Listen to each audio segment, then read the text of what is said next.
Hello, hello, everyone. Welcome, welcome. I'm Grace of Stella Maris Readings. And here, as we celebrate Women's History Month, I brought for you the wonderful company of an amazing woman, a powerful woman, a woman who knows how to manifest to success. Her name is Monique Forward. And I would like, for you guys to kind of just take a peek into the makings of this amazing journey, this spiritual journey aligned with purpose, aligned with focus and energy and dreams all together. So please, let's begin by you introducing yourself and who you are. And okay, I will do that. My name is Monique Forward. I am a product director at a very large global bank. We won't say, but if you look me up, you'll find out what that is. And I have been in IT, so I actually manage IT software products, and I have been in IT in some form or facet for almost 30 years, actually over 30 years now, which is crazy. And in the last 10 years, I've really had a big shift in how I approach everything. So I'm really excited to kind of talk to Grace about that and how it's affected me not only as an employee, but as a leader and executive at my firm. And so I'm very excited about that, to talk about that today. Absolutely. And we've spoken about your career before, and how do you feel that it deeply ties to your soul's purpose?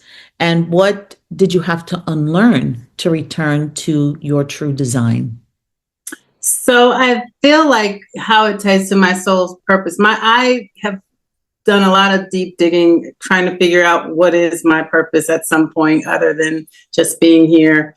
And my soul's purpose really is to help other women unlock their potential in places where they probably don't belong. It, in my eyes, is to show young women that, it can be done and you don't have to compromise who you are as a person. And so for me, that started with unlearning.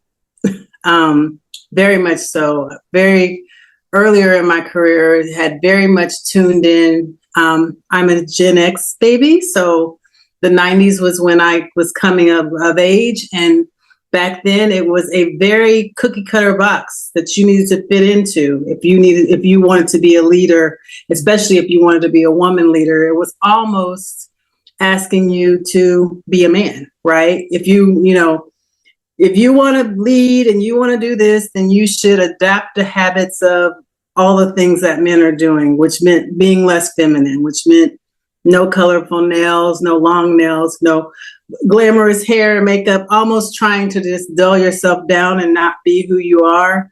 And I've always there was some embrace. I wouldn't completely do that. So we wore makeup. I always kind of did hair, but not too much with nails. I used to have really short, corporate nails. I used to keep a corporate bob, a very, specific professional style and all of that kind of thing. And really also learn, trying to unpeel all of that to really understand that none of that matters. You should be authentically you. Even things, I like code switching, as they would say, where you kind of try to, not talk like you would talk with your regular friends. You kind of try to, be very professional and corporate and be very robotic. And so unlearning that and unlearning that being vulnerable is fine. Actually, being vulnerable is a superpower. So I think that's the biggest thing I had to unlearn: vulnerability at the workplace. That's very empowering, because I do feel that all of us is still to this very day go through that same process, trying to fit in and trying to, I guess, play with the other kids and try to, kind of go through that mainstream. And it's kind of difficult to make that difference of your authenticity. And how were you able to keep your authenticity during that period of time as you were coming up? I think at that period of time, it wasn't how was I able. I think what happened is I did keep it. And I think at some point I hit a lot of roadblocks. Mm-hmm. So I would say my career probably didn't start as quickly because I didn't know how to not be real. Like, I didn't know how to check that at the door, and I had to learn that. So I had to learn it, then unlearn it. But there's always just been a little bit of truth to that. So that, I would say, for me, would be probably my answer to that. Okay. Is that it's just, I can't help being authentic. So it's more about embracing that instead of beating myself up and trying to castigate myself for not, wearing the mask, so to speak. And did you notice that after you made that, like that in realization that, yeah, I played the way I'm supposed to, what I'm being told to do. And then you took that shift to kind of say, you know what? I am who I am. And did you notice that energetically your work and your career kind of shifted at that time? I did. I noticed that a lot of shifts came, and that probably was right when you came into my life too, which, the universe always sends help, right? Mm-hmm. But leaning into being authentically, it just became, and probably a few years before you, I had already made this decision where I said, if I get fired for being who I am, then guess what? That's not the company for me to be at. So I was less afraid of, look, I'm going to lean into myself. I'm going to lean into who I am authentically. And the things that there's some things, obviously, you probably don't want to share at work or whatever. Yeah. But when I said I'm going to lean in myself and I'm going to lean into those things authentically that are me.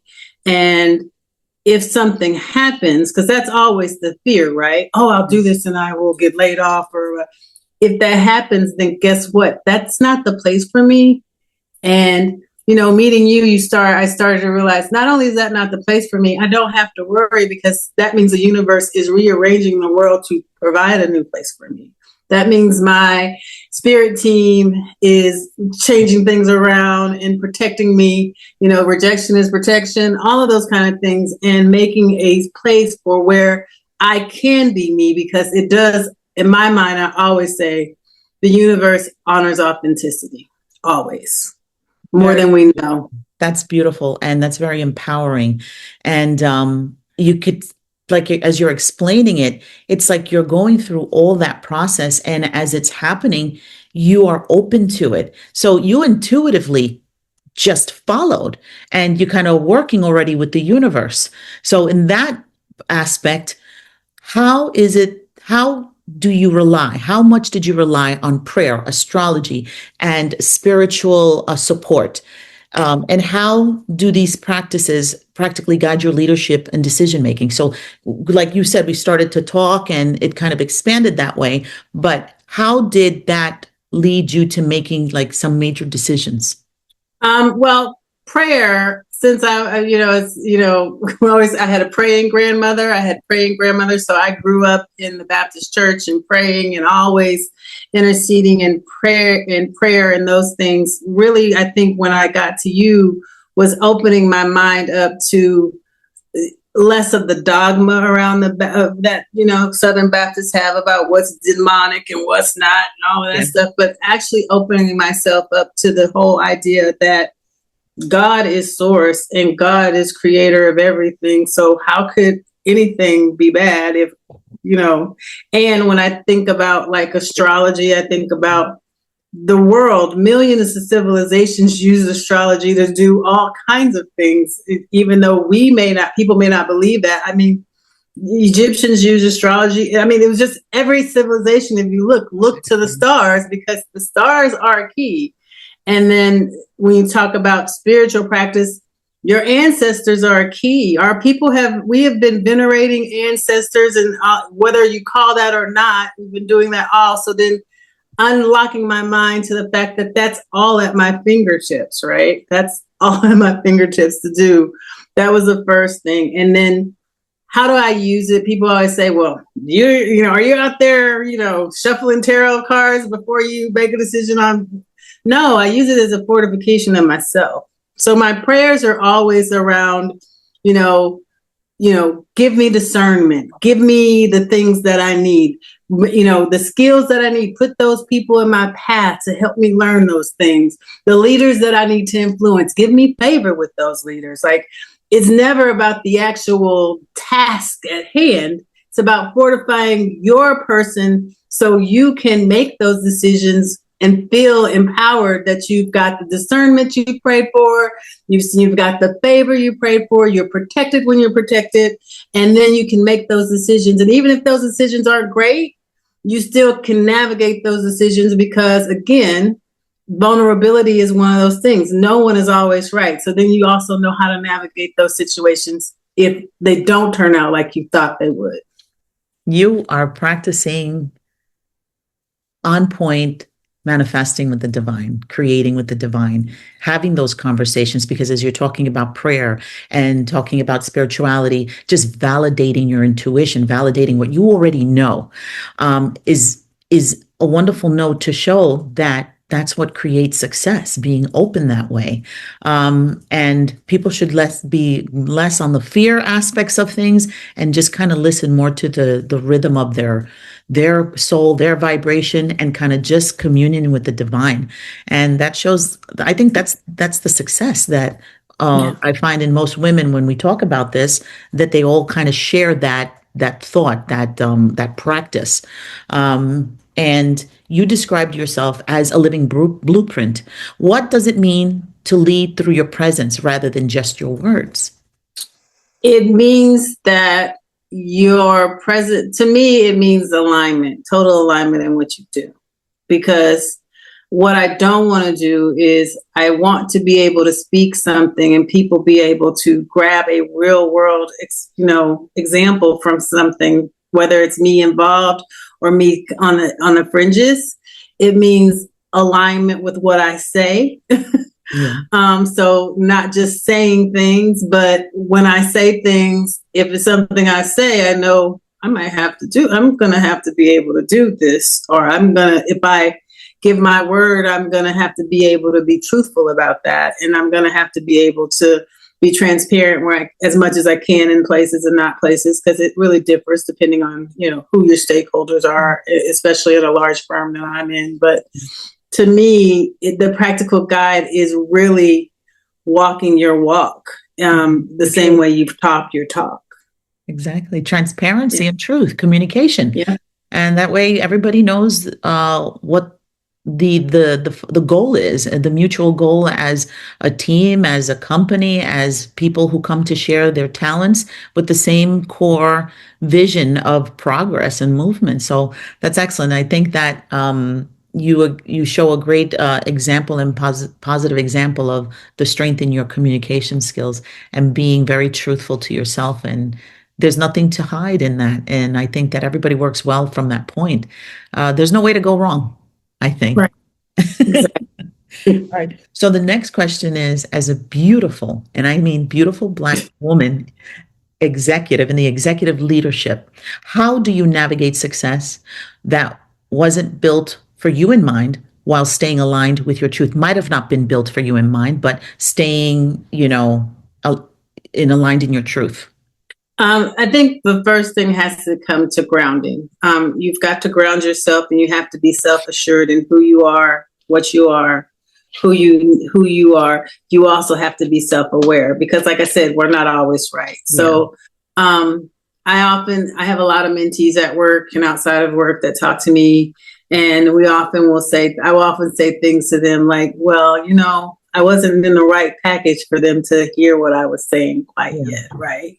I'm aware of that though sometimes. And so sometimes it just happens. I say my piece and then I might be ignored. And then what you'll see with the universe and how that thing works and leaning into authenticity, sometimes you will see what happens is that comes back around and someone will say, well, Monique said that a long time ago. But that's the thing, is sometimes it just is. And sometimes you get a lot of extra critique when you're in a package that doesn't look like the package that people are on. So I've learned a lot as my grandmother used to say, she used to have a saying that said, which is take what you want and, you spit out the bones. You take the meat, you spit out the bones, separate the wheat from the chaff, those kind of things. But being able to discern when you are getting critique that is truly self-critique that is for you to help you and to build you, and being able to tell when you're getting critiqued because of the package you're in. And so that takes some discernment, obviously, but that's kind of how I operate with that. Yes. Knowing who I am, knowing my shortcomings too, because someone may give me feedback and it may hurt, but if it's the truth, it's the truth. And I take it in, and that's kind of how you have to deal with it. Well, it seems that you have excellent communication skills in the sense that even when your ideas or your presentations always don't kind of hit everybody at the same time, that you kind of, okay, you sit back and you kind of let the truth, the weight of it, the whatever it is that you're trying to create there, it's not like a pressure thing. You share it and you let it go, that the worth of it will eventually come back around. So that's even, you have basically, you trust what you're saying. You trust how you work. And that's wonderful. Because I know that some people may feel like, they're not listening to me. Oh my God, I'm being ignored, and may get all overwhelmed and flustered. But no, you got. And I used to be that girl. Like I said, that's a muscle. Yeah. I used to be that girl. And occasionally I still get frustrated. But I also know, with time, like I said, I've been doing this for a long time now. With time comes that thing where you go, okay, well, I've told you. You'll see. You'll see. We'll deal with it, kind of deal. And you have said that you don't believe in breaking yourself to fit into any into failing systems. What does it look like to actually begin redesigning those systems? Because you're in this position that you actually do that. Yeah, and that's something that I'm now taking on, kind of like in the second half of my career, where I'm pivoting in the sense that right now I've often seen myself as I'm a leader, but I am not a leader who's changing systems. I'm a leader who's kind of fixing people without fixing the actual system that broke the people. Okay. And what I see for myself when I think about what is future, if I'm looking at Monique and there's a timeline I want to jump to, it's the one where Monique is now an architect, right, of equity. She is now someone who is leading by changing the organizational structures that are breaking people so people can be happy, right? Like, I think of myself as I want to build and lead organizations where from the custodian to the directs of the CEO all feel heard throughout the organization. Like, that's the kind of, and I want to put systems in place that help that stand, right? Because the problem is the systems we have are not really architected for that. Mm-hmm. But we're trying to fix within a system that's not architected for that. What I want to do is say, let's throw that system out and let's replace these systems with, something that is restorative. A leadership that's restorative to the employees. If you have employees who are happy and feel like they're heard and feel like what they do matters and moves, then the contribution you get becomes one that's really hard to beat, because we are all in it together and we are all tied to moving together, whatever that delivery is of the project or the program or the feature, or it might just be a break fix, as they say in IT. But if people feel good about what they're doing and how they come to work, that eases a lot of things. If people feel respected and they feel heard, it changes so much about the dynamic. I don't lead teams directly right now. I don't have a lot of direct reports. I'm what we call a matrix leader, because I run a product. So there are different groups that do all of that. So being able to influence and get people together. Yeah. So that's the kind of, that's what I want to do more of. I like that title, Matrix Lead. Right. Matrix. I love it. Thank you so much for your help in, giving us this view of a businesswoman in your level as an executive. Now we're going to talk about a little bit about a little bit about your astrology with your North Okay. Node in Capricorn, Okay. representing the soul's ambition. How are you building structures that both are powerful and spiritually aligned? But I kind of feel like in this question, you kind of answered that in the way that you mentioned that if everybody's happy and you kind of communicate and you support everybody, whether they're from the bottom to the very top, making people feel comfortable where they are, they're more apt to work together and less, kind of back and forth energy. It's more like everybody rolls with that nice vibration and energy. So thank you for that, because that was one of my questions. So Yeah. you are a Capricorn, and as a Capricorn, you embody a lot of ambition and a lot of focus. And, I always said the way you said matrix leader and architect, those are actually Capricorns. They are your builders of establishments, of big companies, of big establishments. So you're kind of in your energy. You are. Yeah. Well, my North Node is in Capricorn. I'm in Aries, so I'm really in my bag right now. But the Aries that communicative energy to move forward. Exactly. But that Capricorn is really, really the North Node, accentuated here. Absolutely. Yeah, I always think the North Node in Capricorn, the first thing I tell people who don't really understand astrology and what that means, I'm like, Oprah's North Node is in Capricorn. And then people kind of go, oh, okay. Okay. But really, if your North Node's in Capricorn, that means your South Node, which is where you came from, is in Cancer, which is very much nurturing. So very much aligned to early in my career. The fixer. I used to be a fixer. I was a consultant who would go in, and I tell people I was the Olivia Pope of IT project management. There would be a problem, and Monique, can we get that lady to come over here and fix our project or program and remove the blockers so we can deliver? Yes.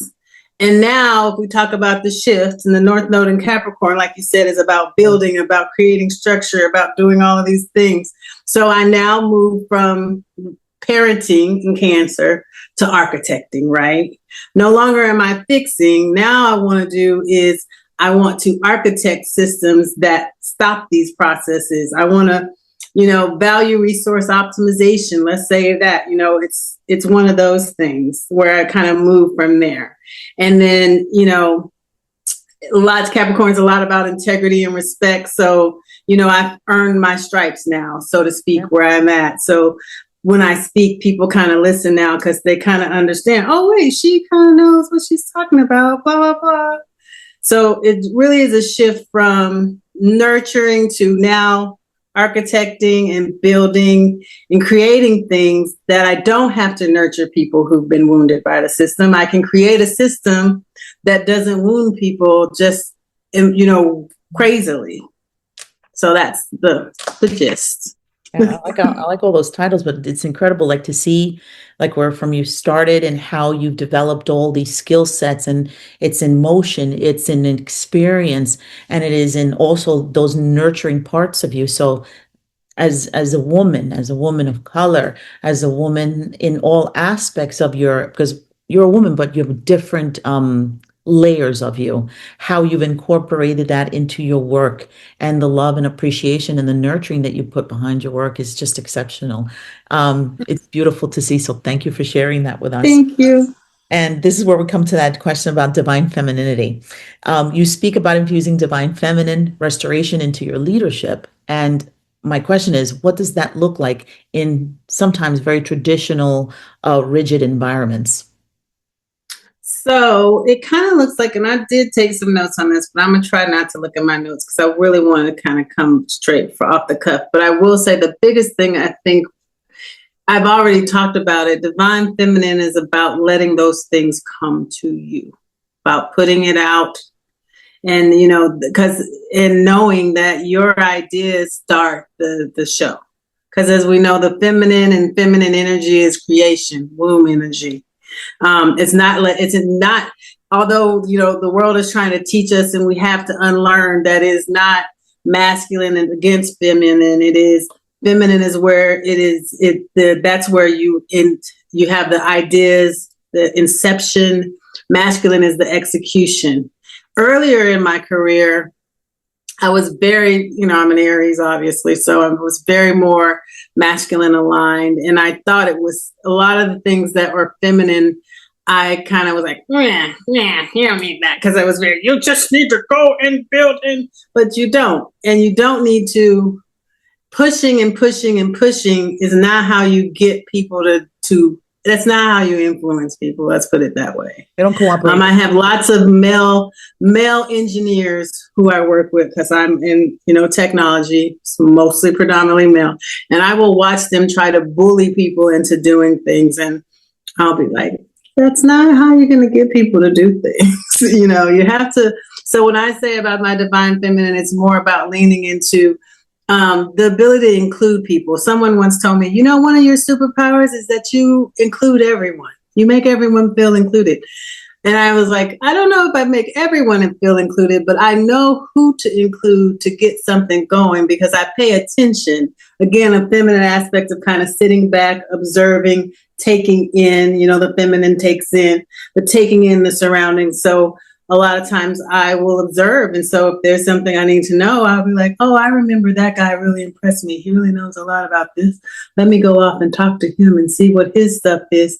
Oh, I think we should bring him in. And so to me, that's how I use that kind of divine feminine. We very much have a lot of masculine energy, because if you talk about architecting and that stuff, that's very much execution.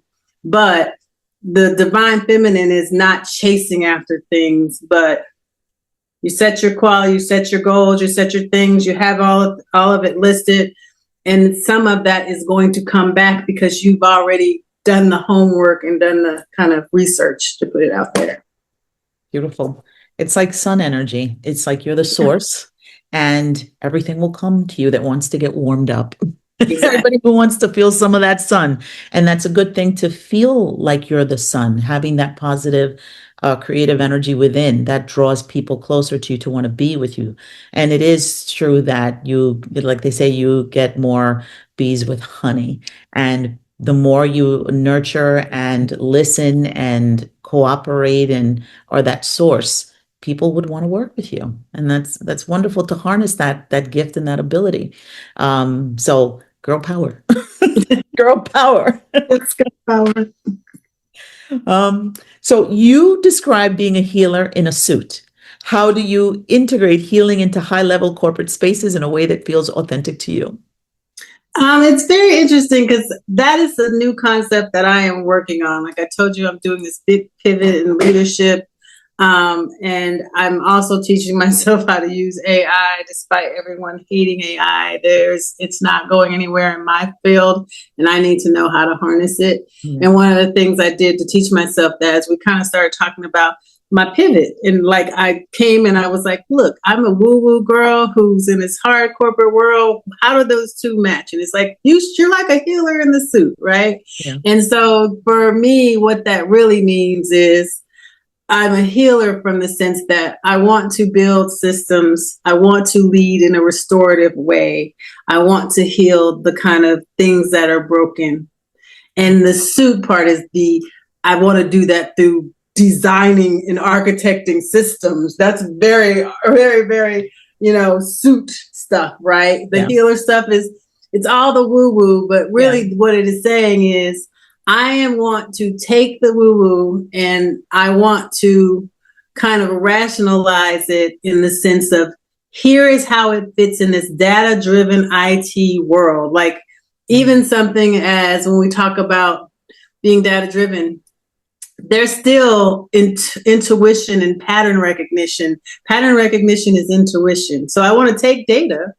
When you take data and you analyze it so you can predict. That's intuition though, right? Okay. So learning how those things weave together, and that's kind of how I see it when I say, oh, I'm a healer in a suit.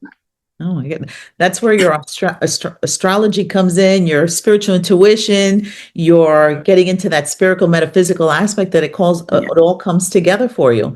And that's what I tell people. If you kind of focus a little bit, put that energy into your work, it's like you'll see things that the ordinary eye or other people, it'll just go right by them. So working with your intuition, that's very powerful. And a question here is, for women who feel like they have to choose between power and peace, Mhm. what would you say to help them realize they can embody both? I think is to do it. I think to go ahead and lean into to whichever one you're afraid. Like if you want that balance, you need to go ahead and lean into taking that balance. I think what happens is a lot of times we talk ourselves out of it. A lot of times we're like, oh, if I do that, I'll never get any peace. But who said? And who said, depends on what your definition of peace is, because you could get a peace, but that peace could not really be peaceful, if you know what I'm saying. So maybe you don't get this talk, but if you come home every night and you're all inside and you don't feel great, that's not peace, So first thing, I think you should define peace for yourself, because everyone has a different definition. And you probably should define what power means to you, because power is different for everyone. Like when I think about power, I don't necessarily think about traditional power aspects, which is bossing people around and running. When I think about power, I think about ease and the ability to move and make decisions kind of unencumbered. That's power to me. Like people listen and there's not a lot of struggle around that kind of, this is what I want, this is what I do, which means if I get there, then peace is not far afterwards because I've authentically moved in. I think you can, I really, really, if anything, you shouldn't chase things, peace would be the thing I would chase, right? I really subscribe to a peaceful life. So in that sense, it's peace of my mind, not peace as in, oh, no one's screaming or yelling at me or whatever. If I have peace of mind and I have, a secure, grounded person, I am a secure, grounded person in whatever I'm thinking or doing, then that peace, it doesn't matter about the noise outside. And because of that, it also, in my mind, is sort of power, because it is you harnessing your internal power. But lean into it. I always tell myself stories of ancestors or people that afterwards, and I think about Rosa Parks sitting on a bus seat. There is no real peace in that at first, but she did it, and her power. And yes, there was lots of reckoning, but she knew that was the right thing to do. She knew that someone had to have the audacity to think, who says these rules apply to, why is that rule not who said? Right. So that's the kind of thing. I think the advice would be center yourself, make sure you understand what your piece is, identify the type of power you're looking for, because some power and peace cannot coexist, and they probably shouldn't. And once you have those two things, lean into your plan of whatever that balance is. And I think it will work out. I just feel like there's just certain things, the universal law, that there's certain things that, if you do, they just can't help but happen, right? If you lean more, they just can't help but happen, type of deal. And when leaning more doesn't always mean that it has to be an argument. There has to be a fight. Leaning in is really just communicating, just speaking. Correct. And being able to express your thought and your feeling without, this is no need for an argument. This is how I feel. This is how I see it. We may see it differently, but I need to let you know, because I do feel that there's some sort of peace that comes from that, for you releasing that, and you're not, choking on it, and it gives the opportunity to see the reaction, what the other person may think, or how they may respond, because they may say, you know what, you kind of expressed it to a point that I could see how this how we can work together or how we can compromise. Right. And if it works out in a way that they don't like it, or it's not an argument. All right, is that's how you feel? It's how you feel.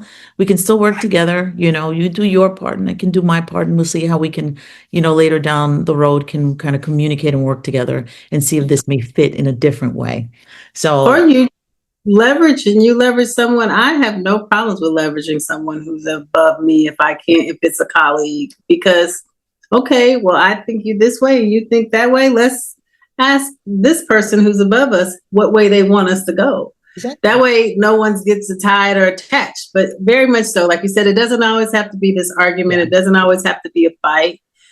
So yeah, very much That's how agree everybody with that. gets peace. You were able to say your piece. I said my piece, and the one upstairs may kind of take a little bit of yours and we can find a compromise. If we can't do it together, there's a third party that can kind of bring it Yeah, all together always. and put things to peace and resolution and rest. Um, you know, you talk about co-creating your world with God through manifestation. How has that shifted your definition of success? I think the biggest thing that has shifted how that's shifted it is, I think probably before I realized I was this, like, hey girl, God wants to create with you. Like, this is your life. We want to create the expression, how are we going to live this life that, we are here to live. I think the biggest thing is I was used to be tuned in to what others defined as success. Mm-hmm. So whether that be, you hear people go, oh, I gotta be partnered by this age, or I need to be making six figures by this age, or I need to be doing this. And I used to very much chase those type of goals. Mm-hmm. Now, since I moved here, and that kind of aligns when I started working with you, my shift has been about the feeling, because it's all what you're really chasing is the energy or the feeling of what that is. So if you are chasing abundance through, I need to make a six-figure salary, the question is, what does that really mean? You want to make six figures because that unlocks some kind of freedom for you, maybe the ability to move around easier, maybe you're not worrying late at night. So identifying the feeling to the goals or the things that you have. So now when I manifest, I'm not manifesting to be promoted. I'm manifesting to feel sovereign and complete and lead people and, inspire young women and inspire young Black girls and young Black boys and inspire, I'm looking for those feelings of, all of the feelings that come to me when I say that's what I want to do, right? And then you find all of the kind of material stuff and labels that people have decided kind of unlock themselves with that, because it's all about the energy. It's mm-hmm. all about the energy, right? I want an energy that feels this, this, and this, right? If you just strip down whatever your goal is, I want to be, maybe you want to be, the partner at your firm, the youngest partner at your firm. Well, why? Then why? You start deep so you can get down to the feeling. And then once you get to the feeling, I think it's more about, then it becomes detachment. That's the other thing I think is big or different now is I am not attached to those goals. Yeah. I would like them, but I know that not getting them does not mean anything. They're fleeting, right? So I'm not attached to them. Would I like them? Yeah. If they don't come, okay, well then that means something else better is coming. And that's what I've learned. This life I live now in London is not the life I thought I was going to be living. And, people would talk to your 2019 self or your 2020 self, or 2016 self. This was not the life I had envisioned at all for myself. I envisioned a life of being successful and working at my firm and I wasn't even at my firm then, but just working and being successful and having, doing okay. But I did envision being, moving cross continent, across the Atlantic Ocean and starting a whole new life and, leading what I lead today at my firm, which is a large product. Like I didn't any of that. That's just kind of part of the feminine energy of relax, relate, release. I want it, show me what it is. Don't worry about the how. They always say that just what do you want, and so that's been, a prayer I've always prayed. This is what I want, and then we'll see how it unfolds. And it's how it's unfolding. And that's a key point. Decide, what is it that I want? What do I want is a very powerful and important question to ask. And I tell people all the time, the way you start manifesting is literally you sit down, look in the mirror, and ask yourself, what does Grace want? What does Monique want? That opens, it's almost like magical, where that opens the road for you to say, I want this, and I want this. And it's almost like an igniter that starts pushing you, opening the doors for you to push forward, not even push, to just walk through. And everything comes into alignment. And when you're working and co-creating with the divine, it's almost like follow the beat of your drum, follow what you want, what you love, what's important to you. And don't worry about, like you said, the timing, the logistics, how's it going to happen? Because we tend to put wishes out there and then we'll go, but this can't happen if I don't do this. But what if this? And then we start like doing this dissecting and over analyzing to the point that we choke our dreams. And that's what I just speak out your dream. Let the universe co-create with you. It'll create exactly what you need to manifest your purpose, your design, whatever it is that you're designing. It's almost like just flow with the energy. And we spend too much time. But what if this happens? But I won't be able to do this if I don't do that. What if they don't offer the opportunity? So we get into our heads. And that's what I think starts to disappoint everything. Yeah. It makes it almost a self-fulfilling prophecy of not being the thing. Like, to me, it is so important to get down to what you want. Because I think so many of us have been programmed since birth to want things that we might not necessarily want, right? And it's just crazy. Like, even me, I'm a divorcee. I've been divorced so long. I call myself single again. It's a long time ago. But when I was younger, I thought, oh, well, of course, I had this very, very, rigid plan. I graduate high school, I do well in college, I get a good job, and I'll get a husband, and then I'll have some kids, and then I'll have a family. And that's because that's how we're all told as women. That's what, it's not even getting a job part, because that's new, but we're all told, like, this is the success formula. Yeah. And later in life, I realized, well, I got married. That wasn't my bag. Right. And maybe I never wanted to get married. I only got married because someone told me I'm supposed to want to get married, because I already got the college degree and the good job. The only thing left is the husband, girl. And that makes it throughout trifecta. Yeah. And so I think very important for women, especially because we get told so many things that we need to be and do and have, to get down to truly strip and get down to what you want to do. It might be you want to be a butterfly tamer, but get on it, girl. That might be, you might be the best in the world of butterfly training. And Beyonce might bring you on her next show to tame the butterflies and fly around her. Like, just lean into what you really want, and then the universe really it'll fly, right? Exactly. I think the universe gives us everything that we need to find our happiness, our joy, and our success. Because I think happiness, joy, and following your heart is what success is about. Because even if, let's say, you don't make $1 million, you're still happy, and it's worth so much to you to be able to be in that energy of what makes you happy. Because you can make the $1 million, but if it comes with sweat and tears and everybody yelling and screaming and back and forth, it's just not it. You get a bellyache and you get sick over it. It's not worth it. So yes, thank you so much for testifying, for validating a lot of Stella Maris stuff that I talk about all the time. Yes, ma'am. So thank you. Anytime. And as you continue building and evolving, what legacy are you intentionally creating for the next generation of women leaders? What I'm intentionally doing is I want to intentionally show women leaders that they can authentically lean into who they are.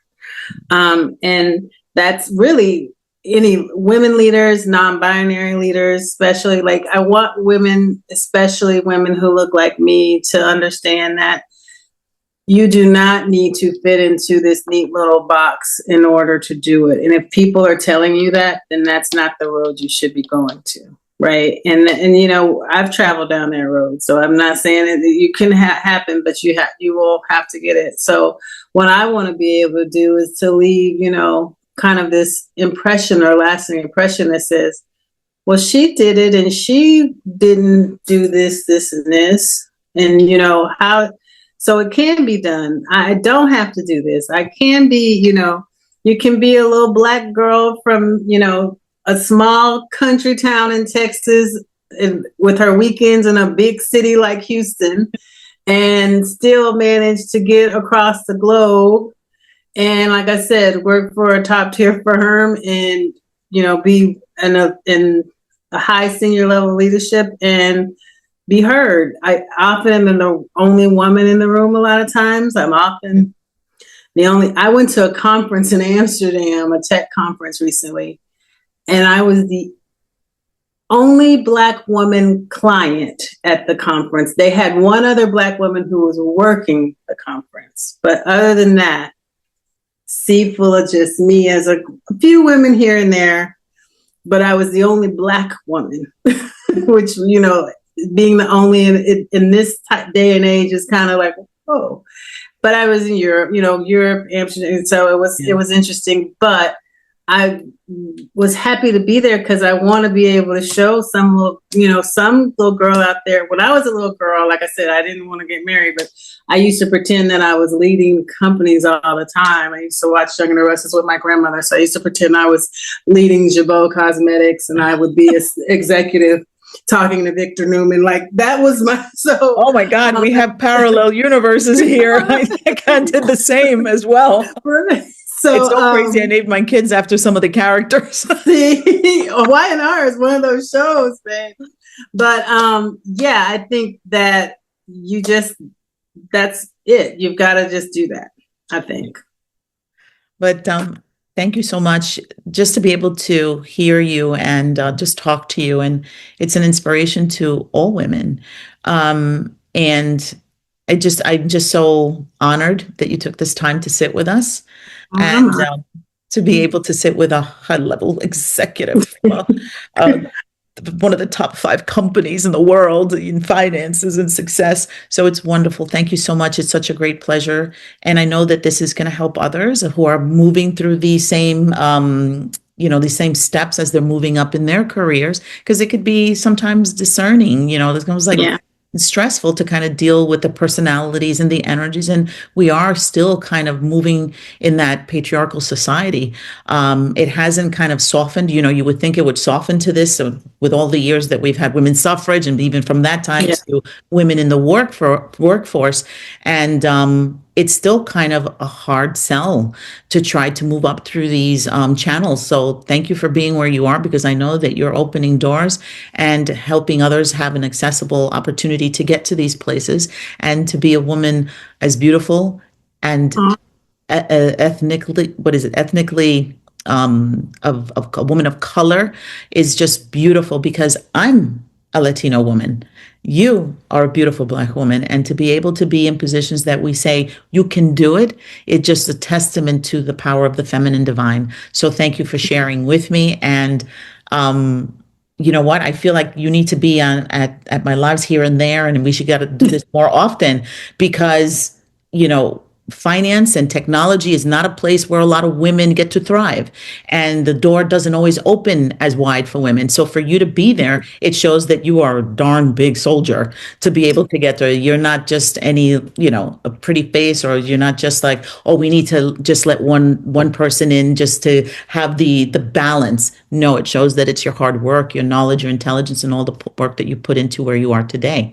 And it goes by all the fundamental things that got you to this place: your spirituality, your belief in the divine, and working and co-creating with God. And it's just a testament that God does speak, and speaks through you, with you, and supports you in every aspect to get you to where your dream is, to where you want to be. So thank you for testifying and supporting a lot of the things that I do here at Stella Maris. And it's always been a pleasure from the very beginning that we sat down for a reading to today. Your success, I feel, is almost like my success too, in the sense that I saw where you started and where you were, and to see how you just kind of just emerge and have grown. And like you said, a girl from Texas all the way across the pond into England, into Europe, and being in those circles and being a leader and being able to speak voice and express your talents and skill sets is just a success story. So thank you very, very much. Thank you for having me. I really appreciate it. Oh, you're welcome. And you know what? Like I said, we're going to have to do this on and off when you have an opportunity and a chance that we can make it on a live, because I need not just the people on YouTube to see you. I need the people on my lives to see you.